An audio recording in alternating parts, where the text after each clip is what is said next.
अस्सलाम वालेकुम नाज़रीन। कोरोना वायरस बाबत सिंध टीवी न्यूज़ जी स्पेशल ट्रांसमिशन सां गॾु मां आहियां जो मेज़बान मेराज हबीब। मुल्क में कोरोना वायरस तेज़ी सां पखिड़िजे पियो। हिन वक़्त ताईं सॼे मुल्क में 7,000 जे लॻभॻि माण्हू कोरोना वायरस जो शिकार थी चुका आहिनि, जॾहिं त 2,000 खां मथे जेको तादाद सिंध में मौजूदु आहे।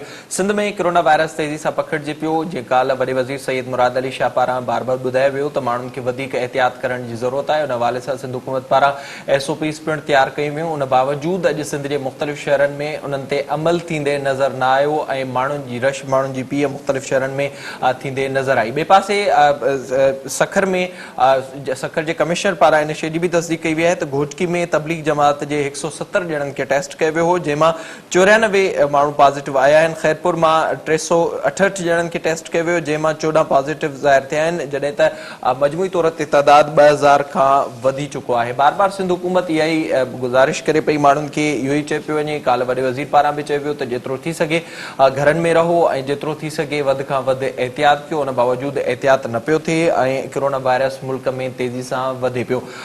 सूरत हाल पाकिस्तान जी ते बि पाण ॻाल्हाईंदासीं। गुरुगढ़ ॿिए पासे सूरत हाल इहा आहे त अमरीका में सिर्फ़ु 24 कलाकनि में लॻभॻि 6,000 खां मथे माण्हू मौत जो शिकार थिया आहिनि। कोरोना वायरस सबबि तेज़ी सां फैलिजे पियो। असां वटि हींअर टेस्टिंग कैपेसिटी में कुझु बहितरी आई आहे। सिंध हुकूमत जेको किट्स जो तादाद हो उहो घुराइण खां पोइ टेस्टिंग कैपेसिटी में बहितरी आई आहे। हाणे वधीक माण्हुनि खे चेक कयो पियो वञे ऐं अॼु सिर्फ़ु हिकिड़े ॾींहं में 340 केस पॉज़िटिव अची चुका आहिनि सिंध मां। तेज़ी सां पकड़िजे पियो। अञा वधीक टेस्ट करण जी ज़रूरत आहे ऐं उन सां गॾोगॾु माण्हुनि खे बि एहतियात करण जी ज़रूरत आहे। इन सॼी सूरत हाल ते पाण प्रोग्राम में ॻाल्हाईंदासीं। मूंखे अॼु स्टोरी में जॉइन कयो आहे सिंध टीवी न्यूज़ जा director news and current affairs आहिनि शोएब कुरैशी साहब। सर वॾी महिरबानी, thank you so much program में जॉइन करण जे लाइ। जेका ज़ाहिर मजमूई तरह सां सूरत हाल आहे उन ते बि पाण ॻाल्हाईंदासीं ऐं जेका हींअर तेज़ी सां केस वधनि पिया, पॉज़िटिव अचनि पिया, उन ते बि पाण ॻाल्हाईंदासीं। शोएब साहब, सभ खां पहिरियां ॿुधाइजो जेका हींअर ताईं जी सूरत हाल आहे तव्हां कीअं पिया ॾिसो? महिरबानी सूरत हाल तव्हां जॻहि तव्हां पाण बयानु करे चुका आहियो त दुनिया में हिनजो रेशो कीअं वधे पियो। अमेरिका में हिकु ॾींहं में 6,000 माण्हू फौत थी चुका आहिनि। सिंध में जेको आहे अॼु बि तक़रीबन 340 कुझु केस पॉज़िटिव आया आहिनि। त वायरस त पखिड़िजे पियो, केसिस वधनि पिया। जीअं जीअं टेस्टिंग कैपेसिटी वधाई वई आहे तीअं तीअं टेस्ट पॉज़िटिव जो अंग बि वधंदो पियो वञे। त इहा का सुठी ॻाल्हि कोन्हे, गणितीअ जोगी ॻाल्हि आहे। तंहिंजे करे हल त उहो ई आहे त जेको बार बार जेको गवर्नमेंट ऑफिशियल वॾो वज़ीर चवंदो थो अचे त भई एहतियात एहतियात एहतियात, घरनि खां ॿाहिरि घटि निकिरो, मेल जोल घटि रखो। सो आहे सॼो इन ते डिपेंड थो करे त जेतिरो असां पाण पंहिंजो ख़्यालु रखंदासीं ओतिरो ई असां हिन वायरस खां बची सघूं था। ठीकु शोएब साहब, मजबूरी तरह सां जेका सूरत हाल असांखे नज़र अचे पई, लॉकडाउन असां ॾिठोसीं पहिरियां कंहिं तरह सां पुलिस ऐं रेंजर्स जे ज़ोर ते अमल थियो, कुझु ॾींहं हुन खां पोइ सूरत हाल नॉर्मल थी। वरी जीअं ई काल्ह वॾे वज़ीर ऐलान कयो त असां SOPs तयारु कयूं, हुन बावजूदि बि असांखे घटि में घटि सिंध जी राजधानी अॼु कराची जा जेके असांखे रोड हुआ उहे त भरियल नज़र आया, उन ते मुकमल तरह सां हिन वक़्त ताईं अमल न पियो थिए। हा ॾिसो न मेरा, जेका शयूं आहिनि ॾिसो, जेके लॉ एनफोर्समेंट एजेंसीज़ आहिनि या जेके ऑफिसर्स आहिनि, एहलकार आहिनि, उहे जेकॾहिं बाय फोर्स त कराए सघनि था न हर शइ। त CM तव्हां कल्ह ॾिठो हूंदो त वॾे वज़ीर प्रेस कॉन्फ्रेंस दौरान बार बार अपीलूं कयूं आहिनि, हथ ॿधाया आहिनि, गुज़ारिशूं कयूं आहिनि त भई तव्हां घरनि खां ॿाहिरि निकिरो। मां इहो त चवां थो जेकॾहिं बाय फोर्स त सभु कुझु थी सघे थो, पर वॉलंटियरली शयूं थियणु खपनि।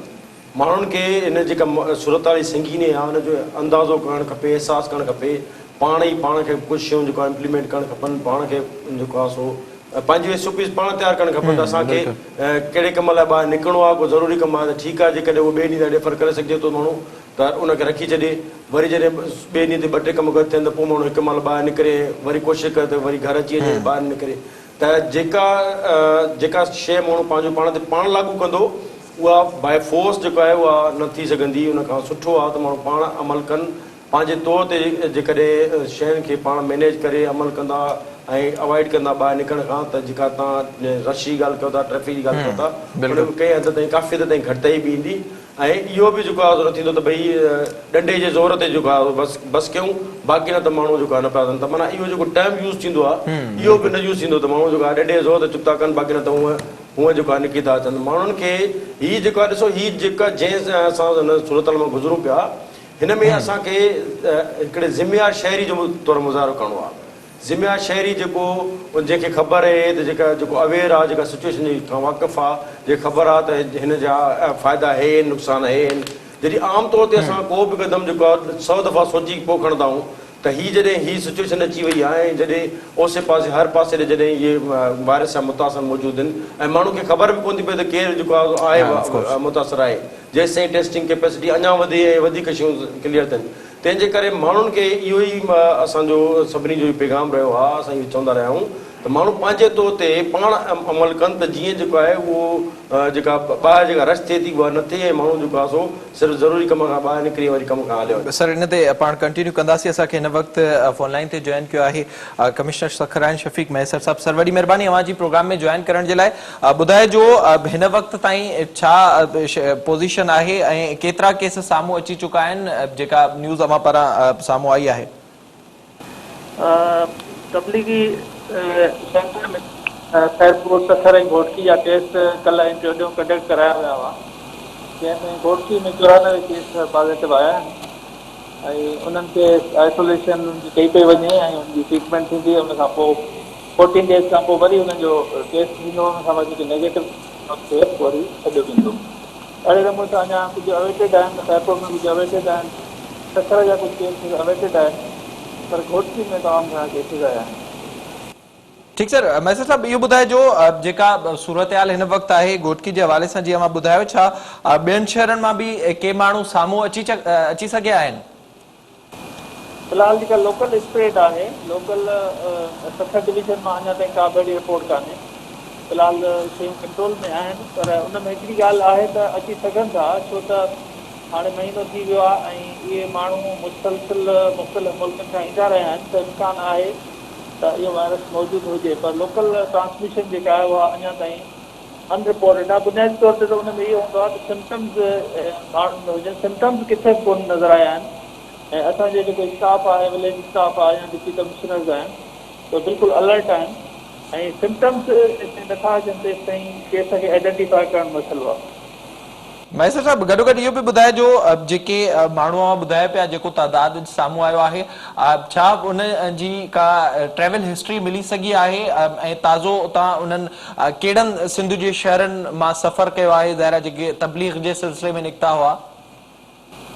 तबलीग वारा उनजो जमायत जो हिकिड़ो सिस्टम आहे, मुख़्तलिफ़ जमायतूं मुख़्तलिफ़ इलाइक़नि में वेंदियूं आहिनि, सॼी सिंध में इहे जमायतूं हूं। असांखे त जेका रिपोर्ट आहे सखर डिवीजन जी आहे त उहा ख़बर आहे त कहिड़नि इलाइक़नि में आहिनि, त उन्हनि जो बि असां पंहिंजो ट्रैक रिकॉर्ड वरितो आहे, पर अञा ताईं बि जिन इलाइक़नि में मिसाल खैरपुर जा कुझु ॻोठ हुआ जिते 2-3 रातियूं गुज़ारियूं हुयूं, त अञा ताईं उते हिकिड़ो सिम्टमेटिक अहिड़ो केस नज़र आयो कोन्हे। पर छाकाणि त हीअ तमामु घणो मुख़्तलिफ़ इलाइक़नि में वेंदा रहिया आहिनि, त इम्कान लॻे थो त को मथां हिन मां को टेस्ट पॉज़िटिव अची वञे। ठीकु, मैसर साहब छा जेके जिन इलाइक़नि मां अव्हां ॿुधायो पिया जेका अव्हां उन्हनि खां हिस्ट्री मालूम कई आहे, छा अव्हां उन्हनि माण्हुनि ताईं पहुचण जी कोशिशि कयो पिया? छो त ज़ाहिर आहे जेके रूरल एरियाज़ आहिनि उते अञा ताईं उन तरह जी टेस्टिंग जो अमल मौजूदु न आहे, घटि में घटि उन्हनि माण्हुनि जी तशख़ीस थी सघे त उन्हनि ताईं अव्हां पहुचो पिया? बिल्कुलु, असांजो स्टाफ जेको आहे न, छो त असांजो जेको लोअर स्टाफ आहे रेवेन्यू जो, उहो हर जाइ ते मौजूदु आहे, उनजो डायरेक्ट माण्हू सां तालुक़ु आहे, त असां डेली बेसिस ते डेली बुनियाद ते उन्हनि खां रिपोर्ट्स वठूं पिया ऐं अलर्ट आहियूं। को बि अहिड़ो को सिम्टम अचे थो या केस अचे थो त बिल्कुलु असां उनजी रिपोर्ट बि कंदासीं ऐं उनजी पूरी स्क्रीनिंग उन पूरे इलाइक़े जी ॻोठ जी कराईंदासीं। ठीकु सर, ऐं इन्हनि माण्हुनि खे किथे रखियो वेंदो? इन खां अलावा बि के तबलीग जमात सां तालुक़ु रखंदड़ माण्हू अव्हां वटि मौजूदु आहिनि जिन जी अञा टेस्ट थियणी आहे या रिज़ल्ट न आहिनि अची सघिया? न, हिन महिल ताईं जेके बि असांजे डिवीजन मां सभिनि जा टेस्ट थी चुका आहिनि, बसि रिज़ल्ट अॻिते पहुचा आहिनि। बाक़ी हिन महिल ताईं असां वटि जेको बि मौजूदु हुआ उन्हनि सभिनि जा टेस्ट थी चुका आहिनि। ठीकु आहे, वॾी महिरबानी अव्हां जी मैसर साहब प्रोग्राम में वक़्तु ॾियण जे लाइ। सर हिकु जेको वॾो मसइलो जंहिंखां शुरू ॾींहं खां सिंध टीवी न्यूज़ इन मामले ते ॻाल्हाईंदी आहे आई आहे, जॾहिं असां ॾिठोसीं राइवेंड खां ही शुरूआति थी ऐं मुख़्तलिफ़ जेके माण्हू हुआ उहे साम्हूं आया तबलीगी जमात सां तालुक़ु रखंदड़, ही अञा ताईं उहो सिलसिलो जारी आहे। ज़रा ही मुख़्तलिफ़ शहरनि खां थींदा अचनि था, इन ते अञा ताईं को वाज़े हिकमत अमली न आहे अची सघे। सर हिकमत अमली मेरा क्लियर आहे त 5000 तक़रीबन जे लॻभॻि तबलीगी जेके सिंध में आयल हुया, हिकमत मिली त उनखे पहिरियों त जेको आहे उहो सॉर्ट आउट करे उनखे मख़सूस एरियाज़ में उनखे आइसोलेट कयो वियो ऐं उनखां पोइ वरी जेको उनजी स्क्रीनिंग जो सिलसिलो शुरू कयो। हाणे जेका आहे उहा गुज़र 3 ॾींहं खां ई हले पई, मुख़्तलिफ़ ज़िलनि में उनजी स्क्रीनिंग थिए पई ऐं उनखां पोइ वरी जेका आहे टेस्टूं थियनि थियूं जिन जा पॉज़िटिव अचनि था उहे बि असांजे साम्हूं आहिनि। उनखां पोइ वरी जेके नेगेटिव अचनि था त उन्हनि खे वरी क्वारंटाइन कनि था 14 डेज़ लाइ। त हिकमत मिली तहत ई थिए पियो, पर इहो आहे त असां वटि जेको जंहिं नमूने सां हिते एॾो तबलीग जो वॾो अंग मौजूदु रहियो आहे ऐं उन्हनि पाण खे पंहिंजी शयुनि खे पाण जीअं मूं अॻु में ॻाल्हि कई त माण्हू खे पाण खे ज़िमेवारी मुज़ाहिरो कयो त तबलीगी जमात माण्हू हालांकि उनजी जेका इंटरेक्शन रही रहंदी आहे, मस्जिदनि में रहंदा आहिनि, घुमंदा वठंदा आहिनि, पाण में मुख़्तलिफ़ घरनि जे ॿाहिरां वञी ॻाल्हाईंदा आहिनि, माण्हुनि सां मिलंदा आहिनि, उनखे क़ाइल कंदा आहिनि। त उन्हनि खे पाण खे बि इन शइ जो अहसासु करणु खपंदो जो बजाए जो जेको आहे सरकारी सतह ते जंहिं महिल उनखे हिकिड़े हंधि गॾु करे ऐं पोइ वरी आइसोलेट करे ऐं पोइ वरी टेस्टिंग शुरू कयो हो त उनखे पाण खे ई इन शइ जो करणु खपंदो त पाण खे टेस्ट लाइ पेश कनि हा या पंहिंजी सरगर्मी महदूद कनि हा या हिकिड़े हंधि ॿी गवर्नमेंट खे ॿुधाए पिया त हेतिरा असांजा माण्हू हिननि जो तव्हां टेस्ट कयो, पर उन न कयो। उनखां पोइ जॾहिं सभु शयूं थी हुई मामिलो खयो हिन ते ऐं हुकूमत हिकिड़ी पॉलिसी ठाही, उनखां पोइ वरी सिलसिलो शुरू थियो आहे त हाणे इहो आहे त जीअं जीअं हिन में लॻे पंहिंजो टेस्टूं वधनि थियूं ऐं रिज़ल्ट अचनि था त हाणे इहो आहे त उमेद पैदा थी आहे त हाणे कुझु न कुझु बहितरी तरफ़ था वञूं पिया। त हिकमत अमली सुठी आहे ऐं सुठे नमूने सां अॻिते वधनि था। जेकॾहिं हाणे हिननि मां बि के पॉज़िटिव अची था वञनि उनखां पोइ वरी जी कमिश्नर सां पाण ॿुधायो त जेकॾहिं उते जेके जेके जिन जिन हंधनि तां गुज़री आया आहिनि या रही आया आहिनि त फर्दर उन्हनि पासनि खे बि टच कयो वेंदो। त ॻाल्हि सॼी अचे थी त टेस्टिंग कैपेसिटी कल्ह घटि हुई त शयुनि खे जेको आहे सो उन हिकमत मिली त हिकिड़े हंधि महदूद करे रखियो वियो त जीअं कॾहिं असां टेस्ट नथा कयूं त घटि में कंहिंमें सिम्टम्स आहे त उहे ॿाहिरि अचनि माण्हू त उनखे फर्दर टेस्ट करे सघूं। वरी जॾहिं टेस्टिंग कैपेसिटी वधी आहे त ज़िलनि ताईं उहे शयूं पुॼाए उनजी टेस्टिंग शुरू कई वई आहे त हिकिड़ी बहितरी जी उमेदु नज़र अचे थी त जेकॾहिं के केस हूंदा त उहो साम्हूं ईंदा ऐं वधीक जेको आहे सो अॻु में जेको कुझु थी वियो सो थी वियो, पर घटि में घटि हाणे उहे अॻिते न वधनि ऐं जेका ॿियनि माण्हुनि खे महफ़ूज़ करे सघे। अच्छा सर, हिन सॼे मामले खे हिकु जेको ॿियो रंग ॾिनो पियो वञे, मज़हबी रंग ॾियण जी बि घणी कोशिशि कई पई वञे ऐं असां ॾिठोसीं जॾहिं शुरूआति थी ज़ाइरीन खां ॿुधायो ताफ़्तान बॉर्डर तां जेका मिसहैंडलिंग थी वफ़ाक़ खां, उनखां पोइ बि सिलसिलो वधियो पियो। उनखां पोइ असां हैदराबाद में ॾिठोसीं।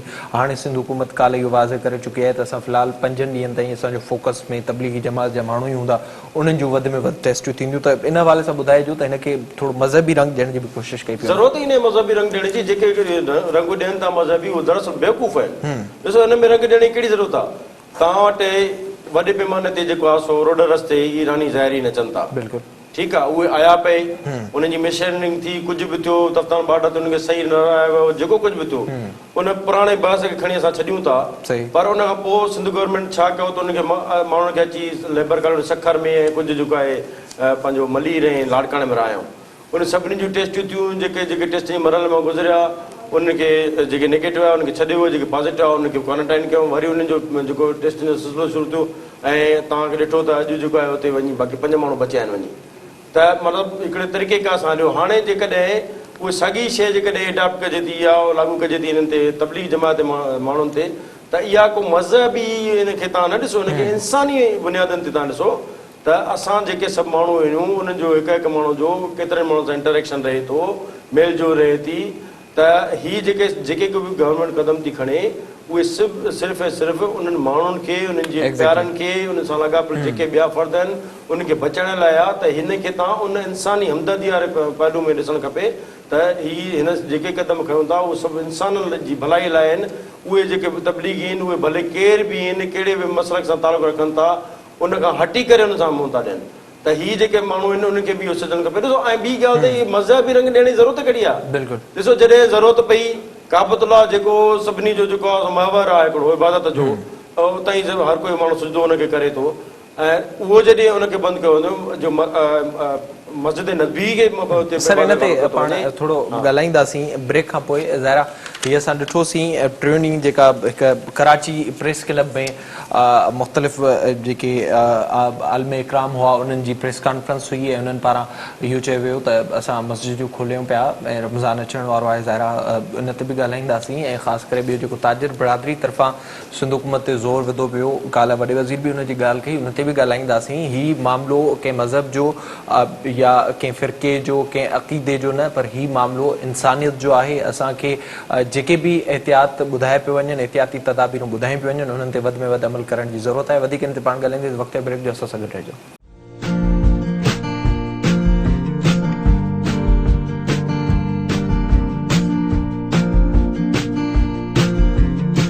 भलीकार प्रोग्राम जे हिन समय पाण ज़िक्र कंदासीं हिन वक़्तु हिकु पासे मामिलो आहे सिंध हुकूमत जो हिकु पासे सिंध हुकूमत कोशिशूं वठे पई सिंध हुकूमत जी इहा कोशिशि हुई त मुकमल लॉकडाउन थियणु घुरिजे पर असां ॾिठोसीं ताजिर बिरादरी कराची में इहो ऐलान कयो त असां सुभाणे खां पंहिंजूं दुकानूं खोलियूं था वॾे वज़ीर जी वज़ीर आला हाउस आॾो असां पंहिंजे दुकाननि जूं चाबियूं उछलाईंदासीं मुख़्तलिफ़ तरीक़नि सां ब्लैकमेल करण जी कोशिशि कई वई ऐं उन सां गॾोगॾु जेके मुख़्तलिफ़ वफ़ाक़ी वज़ीर हुआ उहे असांखे अचानक सां नज़र नज़र अचनि पिया अली ज़ैदी हुजे फैसल वावडा हुजे हलीम आदिल शेख हुजे फिरदौस शमीम नक़वी हुजे अपोज़िशन पारां इहो ज़ोर भरियो वियो सिंध हुकूमत ते त लॉकडाउन न करणु घुरिजे ऐं लॉकडाउन में नरमी अचणु घुरिजे थियो ईअं त वॾे वज़ीर जेका काल्ह प्रेस कॉन्फ्रेंस कई त असां लॉकडाउन में नरमी कयूं पिया पर नरमी न पर वधीक सख़्ती हूंदी SOPs तहत ई शयुनि खे हलाए वेंदो ऐं हिते जेको वॾो मसइलो पैदा थो थिए हिन वक़्तु ताईं असां जेका सूरत हाल ॾिसूं पिया जॾहिं लॉकडाउन जी शुरूआति थी उन वक़्तु जेसि ताईं लॉ एनफोर्समेंट एजेंसीज़ या पुलिस रेंजर्स सख़्ती कई तेसि ताईं माण्हू घरनि में मौजूदु हुआ जीअं ई नरमी थी तीअं ई असां रोडनि ते गाॾियूं हलणु ॾिठियूं शुरू थी वियूं ऐं मुख़्तलिफ़ शहरनि मां अहिड़े क़िस्म जूं शयूं साम्हूं अचण बि शुरू थियूं असां वटि ओतिरी उन तरह जी इख़्लाक़ियात न आहे जो घटि में घटि जेको वॾो वज़ीर हथ ॿधी करे चवे थो सभिनी खे चवे थो अपोज़िशन खे चए थो माण्हुनि खे चए थो जेके सियासत था कनि उन्हनि खे चवे थो त असां उन्हनि शयुनि खे फॉलो कयूं ऐं वधि में वधि फॉलो करण जी ज़रूरत आहे इन ते ॻाल्हाईंदासीं गॾो गॾु ॻाल्हाईंदासीं जेके मज़हबी तबिके पारां बि हुकूमत ते प्रेशर विधो पियो वञे उन ते बि ॻाल्हाईंदासीं शेख साहब असां सां गॾु हुजे सर ॿुधाइजो जेका सूरत हाल असां ॾिसूं पिया ज़ाहिरा जॾहिं खां हीउ लॉकडाउन वारो सिलसिलो शुरू थियो आहे उन ॾींहं खां वठी मुख़्तलिफ़ तरीक़नि सां अगरि वॾो वज़ीर कारोबार बंदि थो कराए त ईअं थो चयो वञे त हीउ पंहिंजे फ़ाइदे लाइ करे पियो अगरि वॾो वज़ीर इहो ऐलान थो करे त फ़िलहालु तव्हां मस्जिदनि में उते आज़ान थिए उते लिमिटेड माण्हू वञो घरनि में पंहिंजूं नमाज़ूं पढ़ो हालांकि अहिड़ियूं शयूं असांजे इस्लामी तारीख़ में बि मौजूदु आहिनि बाबा जी सूरत में ईअं करे सघिजे थो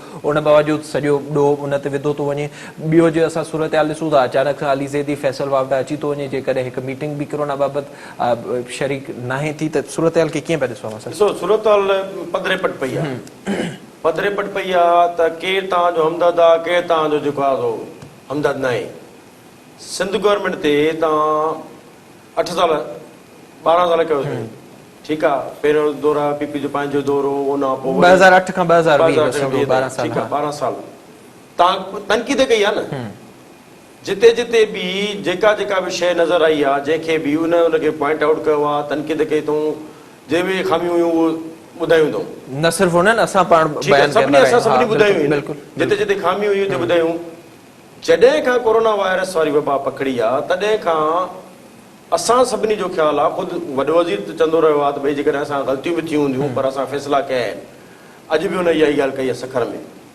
त कोरोना वायरस वारी सूरत हाल जेका पैदा थी उन ॾींहं खां वठी अॼु ॾींहं ताईं जेके बि फ़ैसिला सिंध गवर्नमेंट कया आहिनि उहे हिन महिल ताईं उहे पधरे पट पिया आहिनि त बहितरी वारा आहिनि सही हाणे जॾहिं सूबे जो जेको हाकिम आहे उहो फ़ैसिला करे थो ऐं चए थो त अवाम जी हुकूमत अवाम जे भले लाइ थी करे अवाम जे लाइ सोचे थी ऐं जेकॾहिं तव्हां वेठा हो अपोज़िशन में तव्हां पार्टी कहिड़ी में बि आहियो ऐं तव्हां दावा था कयो अवाम जी त तव्हांजी प्रायोरिटी अवाम छो न आहे सही जे तव्हांजी प्रायोरिटी बि अवाम हुजे त तव्हां त विछा विसारे ऐं वञी तव्हां हुन ॿाह ॿेली थियो वञी बिल्कुलु सम्झो जिते त गवर्नमेंट ते ग़लति हली आहे या जेकॾहिं हिन खां ग़लती थी आहे या जेकॾहिं हिन जी पॉलिसी में तोड़ी झोल आहे त वञी तव्हां विहो वञी हुन सां ॻाल्हायो हुनखे सजेशन ॾियो अवाम जी बहितरी लाइ शयूं बहितर खणी अचो पर असां ॾिठो आहे त ईअं न आहे हिते ॻाल्हि इहा आहे त जॾहिं खां ॾिसो सिंध लॉकडाउन पहिरियों दफ़ो शुरू करे छॾियो ज़ाइरीन खे हिकिड़े हंधि रखी छॾियईं इहो पासो कई जेके एयरपोर्ट रस्ते आया हुनजी स्क्रीनिंग सिंध गवर्नमेंट स्टार्ट कई उहो पंहिंजो पासो ठीकु कयूं, तबलीगी नारो पासो मुतल वधंदा माण्हुनि खे गॾु करे उनखे हिकिड़े हंधि बंदि कयूं, मतिलबु बंदि आइसोलेट कयूं, खणी आइसोलेट करे उन खां पोइ हिकिड़ो प्रोसेस शुरू कयो अथऊं। इन खां अलावा शहरनि में जेको लॉकडाउन करे माण्हुनि खे बार बार अपील कई वई त तव्हां घरनि में रहो, त जीअं जेकॾहिं ख़ुदा न ख़ासा कंहिं में सिम्टम्स हुजनि, ज़ाहिर थियनि, त उन्हनि खे केस टू केस हैंडल करे सघिजे, टेस्टिंग करे सघिजे, छाकाणि त टेस्टिंग क्वालिटी कैपेसिटी एतिरी कोन हुई ऐं अस्पतालनि में बि एतिरी कैपेसिटी न हुई, जंहिंजे करे इहा हिकमत अमली इख़्तियार कई। हाणे जॾहिं इहा सिंध हुकूमत हिकिड़े बहितर रस्ते ते वञे थी, त पोइ छा थो थिए त जेके मुख़्तलिफ़ दुकान हलनि था सियासत जा, उन्हनि खे पंहिंजो दुकान जेको आहे वेंदे थो महसूसु थिए त पंहिंजो जेको आहे हाणे असांजो छा थींदो त हीअ त क्रेडिट खणी वियो, भई तव्हां टेस्टिंग क्वालिटी WHO ओके थी करे, सिंध गवर्नमेंट ओके आहे, साईं तव्हां लॉकडाउन सिंध गवर्नमेंट जो ओके आहे, उन सां जेको आहे फ़र्क़ु पियो आहे, उन सां जेको आहे काफ़ी शयूं बहितर थियूं आहिनि ऐं अवाम उन ते अमल कयो आहे, उन तरफ़ उनखे ॾिसी ॿिया सूबा फॉलो था कनि। जेकॾहिं अचूं था जेको आहे सो पंहिंजी सलाहियत वधाइण वारियूं, उन में सिंध गवर्नमेंट बार बार चवंदी रही आहे, पंहिंजे तौर ते बि कोशिशि कयो अथई, मास्क टेस्टिंग किट्स पंहिंजो हिफ़ाज़ती सामान, मतिलबु त तव्हां जेको पासो ॾिसंदो उन में सिंध गवर्नमेंट बहितर रही। हाणे जॾहिं बहितर वञे थी त पोइ त ज़ाहिरी ॻाल्हि आहे जंहिंजा दुकान हलनि था उनखे मज़ो न ईंदो, उनखे चवंदो हाणे जॾहिं सॼो क्रेडिट हे खणी था। मूंखे तव्हां ॿुधायो मेरा त हिन सॼे सिचुएशन में कराची असां सिंध जो वॾे वॾो शहर आहे, बल्कि पाकिस्तान जो वॾे वॾो शहर आहे, सिंध जो गादी वारा शहर आहे, कराची में तव्हांखे सिंध गवर्नमेंट ऐं पीपल्स पार्टी खां सवाइ केरु नज़र आयो आहे? का सियासी पार्टी नज़र आई आहे? शहर जो मेयर किथे आहे? शहर जी नुमाइंदा पार्टियूं जेके ॿ वॾियूं पार्टियूं नुमाइंदा पार्टियूं हिकिड़ी PTI ॿी MQM किथे आहिनि? किथे ई नज़र न आहिनि। जेके फलाही तंज़ीमूं कमु कनि थियूं उहे सिंध गवर्नमेंट सां सहकार सां हलंदियूं, ठीकु आहे। जमायत इस्लामी जो कमु नज़र अचे थो, जेके फलाही कमु उहो असां बि कयूं था, सभिनी खे नज़र बि अचे थो, ॻाइनि बि था। ॿियूं फलाही तंज़ीमूं आहिनि जेके सिंध गवर्नमेंट सां कमु कंदी, जेके अस्पतालूं आहिनि उन्हनि में काफ़िनि खे सिंध गवर्नमेंट फंड करे ॾिए थी, करे थी, जंहिंजे बुनियाद ते त माना सभु पासा त उन्हनि सिंध गवर्नमेंट कवर कया आहिनि। हाणे PTI न फलाही कमनि में आहे, न सजेशन में आहे, न सलाह ॾियण में आहे, न जेको आहे सो ॿियनि मामलनि में अॻिते वधी कुझु शयूं शेयर करण में आहे। साॻियो कमु पंहिंजो MQM जो आहे, साॻियो कमु PSP जो आहे। इहे ॿियूं जेके पार्टियूं उहे का शइ नज़र कोन थी अचे। जॾहिं ॾिसनि था त हाणे इहो सॼो मामिलो असां मां निकिरे थो त पोइ तनक़ीद बराए तनक़ीद शुरू थी कई वञे। ऐं तव्हां ॾिसो त पहिरीं ॾींहं खां वठी PP चेयरमैन बलावल भुट्टो ज़रदारी हुजे या सिंध जो वॾो वज़ीर सैयद मुराद अली शाह हुजे या PP जा ॿिया माण्हू हुजनि, शुरू में ई उन्हनि इहो चयो त असां हिन मामले ते सियासत न कंदासीं। बिल्कुलु वज़ीर आज़म में गॾु आहियूं, वज़ीर आज़म पंहिंजी जेको आहे सो लीडरशिप क्वालिटी ॾेखारे अॻिते वठी हले। वज़ीर आज़म साहिबु सम्झे ई नथो कुझु, कोटिया हलियो थो वञे, पंजाब इजलास करे थो, KP हले वियो, सिंध अचण लाइ भरो थो चढ़े, अॼु अचिणो वरी प्रोग्राम कैंसिल कनि। त तव्हां छो सिंध खे पंहिंजो था सम्झो? सिंध त तव्हांखे चए थी त तव्हां सिंध चाहियो पिए त लॉकडाउन वधे, सिंध चाहियो पिए लॉकडाउन अञा सख़्तु थिए, का बि जेके नरमियूं तव्हां ॾियो था उहा बि न हुजनि। उनजे बावजूदि बि तव्हां जेको उनजो इजलास जो क़ौमी राब्ता कमेटी जो उन में सिंध जे वॾे वज़ीर इहो चयो त तव्हां असां हे चाहियूं था, तव्हां जेको चाहियो था यूनिफॉर्म पॉलिसी ॾियो, त जीअं मिक्स सिग्नल न वञनि, हिकिड़े जेको आहे सो हिकिड़ो ई तासिर वञे, त हिकु मुल्क हिकु क़ौम वारो तासिर वञे, त जीअं माना सभु माण्हू हुनखे इम्प्लीमेंट कनि। छो नथा ॾिना वञनि उहे? ऐं छो वफ़ाक़ी वज़ीरनि खे वज़ीर आज़म नथो रखे त उहे पंहिंजो जेको आहे इन क़िस्म जी ॿोली न इस्तेमालु कनि? तव्हांखे ऑडिट कराइणी आहे, ऑडिट कराइजो। जेके कमेटियूं आहिनि न, उन कमेटियुनि में पब्लिक अकाउंट्स कमेटी आहे, ॿियूं कमेटियूं स्टैंडिंग कमेटियूं आहिनि, उन में तव्हांजो उन खां पोइ पार्लियामेंट सुप्रीम कोर्ट में कल्ह वॾे वज़ीर इहे शइ वाज़े करे छॾी आहे, जेका तव्हां असां ते 12 अरबनि जो इल्ज़ाम हणो था। डॉक्टर बहारी समेत जेका बि असांजी प्राइवेट टीम आहे उहा सॼो हिसाब ॾींदी, या जेको असां राशन विरायो आहे उन जे शनाख़्ती कार्ड जूं कापियूं इम्तियाज़ शेख वटि मौजूदु आहिनि। बिल्कुलु वाज़े करे चुका। बिल्कुलु ॾिसो, हाणे इन्हनि शयुनि जे बावजूदि जॾहिं ॾिसनि था हाणे दिगड़ो नथो हले, असांजो दुकानु नथो हले, त पोइ कॾहिं कंहिंखे थो मछराए वञे, कॾहिं कंहिंखे थो मछराए वञे। जेको दुकानदारनि जो हल्को या तबिको प्रेस कॉन्फ्रेंस कयूं, उहो एॾो वेलनो न हुयो, पर शयुनि खे हरू भरू बि माना पैनिक क्रिएट कयो हो। त माना हिकिड़ो इख़्तिलाफ़ नारे वर चढ़ी, जेको सिंध गवर्नमेंट जंहिं रस्ते ते हले थी उन खां थिरजे त जीअं माना वरी बि इहा बदनामी इन्हनि जे गिचे में अचे। त मां इहो थो चवां, जेकॾहिं तव्हां बि अवाम जा ख़ैर ख़्वाह आहियो त तव्हां त वञी आबादगार दुकानदारनि खे सम्झायो वञे। बिल्कुलु, पर उन्हनि कंहिं बि इहा इनिशिएटिव न वरितो। वरी बि सिंध गवर्नमेंट कोशिशूं कयूं, वरी बि जेको आहे कुझु जेको वापारी तंज़ीमूं आहिनि उहे अॻिते आयूं आहिनि, उन्हनि जेको आहे चयो आहे असां जेको आहे नथा कोन्हे, जेको सिंध गवर्नमेंट जो ॾिसी वेंदो उन हिसाब सां हलूं था। त माना उनखे थियण जी कोशिशि कई वई हुई ऐं उहो सॼो सिर्फ़ु इहो आहे त उनखे इहो आहे त मथां क्रेडिट सिर्फ़ु मुराद अली शाह खणी थो वञे, इहो क्रेडिट न वञणु खपे। सर हा लेट्स कम ऑन रियलिटी जेका हिन वक़्तु सूरत हाल आहे सॼी दुनिया में असां ॾिठोसीं शायदि पाकिस्तान उहो वाहिद मुल्क आहे जॾहिं तेज़ी सां केस वधनि पिया उन वक़्तु लॉकडाउन में नरमी जो सोचो। वज़ीर आज़म इमरान ख़ान वफ़ाक़ी हुकूमत जी एहलियत जी सॼी आवाम खे ख़बर आहे, पाण मुख़्तलिफ़ प्रोग्रामनि में ज़िक्र कंदा आहियूं। हिन वबा जी सूरत हाल में सियासत थिए पई, हुकूमत खे प्रेशराइज़ कयो पियो वञे, वॾो वज़ीर इहा ॻाल्हि वाज़े करे चुको आहे त प्रेशराइज़ कयो पियो वञे, असां ते दॿाउ विधो पियो वञे। ही जेका सूरत हाल हींअर वां ॾिसो पिया ज़रा अॼु असां ॾिठोसीं कराची में जेके रोडनि ते असांखे रश नज़र आई, ओवरऑल असांखे जेका शइ नज़र अचे पई त छा पिया सम्झो त ईंदड़ फ्यूचर केतिरी वधीक ख़तरनाक सूरत हाल थी सघे थी, अगरि थी त इहे करण में रीज़न कहिड़ा आहिनि? ॾिसो हाणे मां अॻो ॻाल्हि कुझु रहिजी वई, थोरो मां हुनखे पहिरियों कंटिन्यू कयां त पोइ तव्हांजी ॻाल्हि कंदुमि। वरी आया साईं पंहिंजो आलम हज़रात,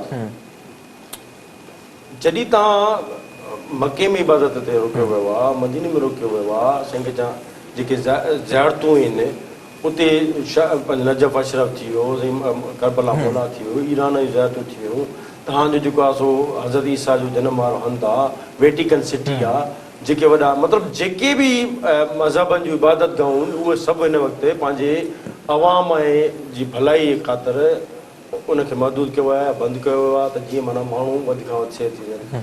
जॾहिं सॼी दुनिया हिकिड़े पासे ॾे आहे त तव्हांखे आख़िर मसइलो छा आहे? हालांकि असां त फॉलो कंदा आहियूं। हा, तव्हांखे मसइलो छा आहे? तव्हां अवाम जा या इंसाननि जा ख़ैर ख़्वाह आहियो या दुश्मन आहियो उन्हनि जा? सही। या तव्हांखे इहो थो थिए त रमज़ान जा जेके ज़कात फितरो ईंदो त उहो काॾे वेंदो? सीज़न हली वेंदी। उनजे करे ई आहे न त तव्हां माण्हुनि खे मछरायो था त अचो निमाज़ पढ़ो, अॼु खां वठी कुझु कोन्हे, अॼु खां वठी तव्हां अचो निमाज़ पढ़ो। जॾहिं बार बार गवर्नमेंट चए थी ऐं जेकॾहिं रिट मंझराइण ते अचे गवर्नमेंट त उहा रिट मंझराए बि सघे थी, पर जॾहिं उनखे चवनि था अपील था कनि त भई तव्हां जेको आहे सो न कयो, 3 खां 5 माण्हू हुजनि, उन खां वधीक माण्हू मस्जिद में न अचनि, माण्हू खे तव्हां तंबीह कयो त घर में निमाज़ पढ़नि, त आलमनि खे त घटि में घटि इन हवाले सां सोचणु खपंदो त उहो पंहिंजे इंसान ज़ात जी भलाई लाइ हिकु इंसान जो भलो माना अलाह बि उन में राज़ी आहे न। बिल्कुलु बिल्कुलु। त जॾहिं तव्हां अलाह जो मैसेज था ॾियो, तव्हां अवाम खे माण्हुनि खे उनखे सम्झायो था, गाइडलाइन ॾियो था त भई अलाह तव्हांजे लाइ हे रस्तो छॾियो आहे, अलाह तव्हांजे लाइ हीउ कयो आहे, तव्हां हीअं इंसान जो भलो कयो त तव्हांजो भलो थींदो। जॾहिं तव्हां सॼी उमिरि हुन जी कंदा आया आहियो, तलक़ीद कंदा आया आहियो, त हिन मरहले ते त तव्हांखे उहे शयूं अञा वधीक करणु खपनि, बट उन जे बजाए तव्हां माण्हुनि खे गुमराह था कयो। इहो गुमराह करण जो सिलसिलो बंदि थियणु खपे। बाक़ी अचो तव्हां हुन ॻाल्हि ते, तव्हां वारी ॻाल्हि ते, त ॾिसो मां चवंदो आहियां त जेकॾहिं लीडर में विल हुजे न को मसइलो ई न आहे। सही। हीअ त पंहिंजो इकोनॉमिकल जेको बहरान कुझु पैदा थियो आहे, कुझु अञा पैदा थींदो, पर जेकॾहिं वज़ीर आज़म में या घर जे वॾे में, ख़ानदान जे वॾे में बाक़ाइदे हिकिड़ो जज़्बो हुजे, विल पावर हुजे, त उहो हर शयुनि खे हैंडल बि करे सघे थो। सही। तव्हां जेकॾहिं सिंध गवर्नमेंट चवंदी रहे लॉकडाउन लॉकडाउन लॉकडाउन, हुन वरी लॉकडाउन सदाईं चवंदा ग़रीब जो छा थींदो, ग़रीब जो छा थींदो। अदा ग़रीब जो त तूं ठीकु आहे, राग तूं ॻाए थो ग़रीब जो, भला ग़रीब लाइ कयो छा अथव? आख़िर महीनो थी वियो आहे, महीने खां मथे थी वियो आहे, ग़रीब लाइ कयो बि त कुझु न अथव न। जेके तव्हां 12,000 फ़ी ख़ानदान ॾियो था, उहे 12,000 फ़ी ख़ानदान को तव्हांजा नवां कोन्हनि। बिल्कुलु। इहे उहे ई जेके बेनज़ीर इनकम सपोर्ट प्रोग्राम तहत तव्हां ॾींदा आया आहियो, गवर्नमेंट ॾींदी आई आहे। अॼु हाणे हुनखे तव्हां फॉर्मेट चेंज कई आहे, जेके तव्हांजा 8-10 लख तव्हां नाला ख़ार्ज कया, हुन में तव्हां ॿिया नाला एड करे तव्हां माण्हू खे ॾियो था। मूंखे ॿुधायो त इन में बि तव्हां केतिरा हज़ारे लखे माण्हू रहिजी वेंदा आहिनि, रहिजी वेंदा, या वबा केतिरी थी फैलिजे जेका नमूने सां हले थी। हुन सां हाणे इन सिचुएशन में जेकॾहिं वज़ीर आज़म वेही इहो चए त बाबा असां त ॾुखियो वक़्तु अची वियो आहे, असां हे क़दम खणूं था, हर माण्हू खे ॿिए माण्हू जो ख़्यालु रखणु खपे। तव्हांजे पाड़े में तव्हांजे भरिसां कंहिं ग़रीब जो जेको आहे ॿार बुख ते न सुम्हणु खपे। तव्हांजे ग़रीब भरिसां वारे घर में कंहिंखे को राशन कोन्हे त तव्हां हुनजी मदद कयो। तव्हां खे 2 मानियूं आहिनि त 1 मानी तव्हां हुनखे ॾियो, 1 मानी पाण वटि रखो। 200 रुपया आहिनि त 100 हुनखे ॾियो, 100 पाण वटि रखो। त जॾहिं इन नमूने सां हंगामी बुनियाद ते शयूं आणिबियूं आहिनि त माण्हू बि बिल्कुलु ऑन कंदा आहिनि पंहिंजी हुकूमतुनि खे, ऐं उन सां मदद बि कंदा आहिनि ऐं उनखे सपोर्ट बि कंदा आहिनि, अॻिते हली हिक ॿिए खे रस्तो बि ॾींदा आहिनि। पर जेकॾहिं तव्हां वटि लीडर ई मायूस हुजे त उहा ज़ाहिर ॻाल्हि आहे हेठि मायूसी पकड़बी न। ऐं असां जॾहिं इन सॼी सिचुएशन में ॾिसूं था त वॾो वज़ीर जेको आहे उहो माण्हुनि खे इहा ई थो हिदायत करे भई तव्हां पंहिंजे ओसे पासे जी जो ख़्यालु रखो। हाणे वज़ीर आज़म साहिबु नथो करे, जंहिंजे करे शयूं छा थियूं थियनि, कॾहिं तव्हां चओ था पंहिंजो हिन जो कंस्ट्रक्शन जो शोबो था खोलियो था, कॾहिं तव्हां चई था चओ त हीअ शयूं हाणे पंहिंजो दर्ज को दुकानु खुलियल हूंदो, कपिड़े जो दुकानु बंदि हूंदो, ठीकु आहे, इलेक्ट्रिक जा दुकान बंदि हूंदा, इलेक्ट्रिशियन खुलियल हूंदो। त अहिड़ा बेवकूफ़ाना फ़ैसिला छो था कया वञनि? हीउ वक़्तु आहे त तव्हां सियासत छॾियो। अदा सिंध गवर्नमेंट ग़लति आहे न, ठीकु आहे, ग़लति आहे, टे हुकूमतूं त परफेक्टली तव्हां वटि आहिनि न। उते तव्हां छाजे लाइ सनतूं खोले छॾियूं? एक्सपोर्ट तव्हां कहिड़े मुल्क खे कंदो एक्सपोर्ट? बिल्कुलु, केरु पाईंदो आख़िर तव्हांजी? तव्हां सॼी दुनिया जूं मंडियूं बंदि लॻी पियूं, कारोबार बंदि लॻो पियो आहे, तव्हांखे अची एक्सपोर्ट ई लॻी आहे। त जेको इहो मख़सूस मफ़ादनि खे जो तहफ़ुज़ करण वारो सिलसिलो आहे, इहो जॾहिं बंदि थींदो, अवाम जी हक़ीक़ी माना में दर्द सम्झो वेंदो, तॾहिं ई अवाम जी भलाई लाइ कदम बि खिची सघंदा ऐं उन्हनि जो अवाम खे फ़ाइदो बि थींदो। ज़ाहिर जेका सूरत हाल सॼो सुठा। ठीकु आहे सर, वॾी महिरबानी, thank you so much program में जॉइन करण जे लाइ। ज़ाहिर जेका सूरत हाल हिन वक़्तु असांखे नज़र अचे पई, कारोबार जो अवाम खां वधीक सोचियो पियो वञे, कारोबार खे अवाम जी ज़िंदगियुनि खां वधीक तहफ़ुज़ ॾिनो पियो वञे। कारोबार जा ॾींहं अचण वारा आहिनि, ज़ाहिर रमज़ान आहे, उन में मुख़्तलिफ़ क़िस्मनि जा कारोबार हलंदा आहिनि ऐं उन्हनि सां फ़ाइदो बि थींदो आहे। उन्हनि खे तरजीह ॾिनी पई वञे, माण्हुनि जी ज़िंदगियुनि खे हिन वक़्तु वफ़ाक़ पारां का बि तरजीह न पई ॾिनी वञे। ॿिए पासे सिंध हुकूमत वॾे वज़ीर बार बार ॻाल्हि कई त असां SOPs तयारु कराईंदासीं, माण्हुनि खे अमल कराईंदासीं। अफ़सोस आहे इहो बि चवणो पए थो त अमल थींदे हिन वक़्तु ताईं नज़र नथो अचे ऐं असांजे माण्हुनि में बि ओतिरी इख़्लाक़ियात न आहे जो जेका बार बार हुकूमत ॻाल्हि करे पई, सॼी दुनिया ॻाल्हि करे पई, WHO ॻाल्हि करे पई त तव्हांखे घरनि में रहणो आहे, पब्लिक गैदरिंग्स खां अवॉइड करिणो आहे। उन ते असांजा माण्हू बि उन ते अमल न पिया कनि ऐं असां ॾिसूं पिया सूरत हाल ख़राबु थींदी पई वञे ऐं केसनि में रोज़ जे बुनियाद ते वाध थींदी पई वञे। इहा ई उमेदु करे सघिजे थी, इहा ई अव्हांखे तलक़ीन करे सघिजे थी त जेतिरो थी सघे एहतियात कयो। हीउ तव्हां हिक जो मसइलो न, तव्हांजे प्यारनि जो मसइलो आहे, तव्हांजी फैमिली जो मसइलो आहे, तव्हांजे जेके भरिसां इर्द गिर्द रहंदड़ माण्हू आहिनि उन्हनि जो मसइलो आहे, पाड़े वारनि जो, शहर जो, मुल्क जो मसइलो आहे। जेतिरो थी सघे वधि में वधि एहतियात करण जी ज़रूरत आहे। इन से प्रोग्राम जो वक़्तु पंहिंजी पुॼाणी ते पहुतो। पंहिंजे मेज़बान मिराज हबीब खे ॾींदा इजाज़त। अल्लाह ने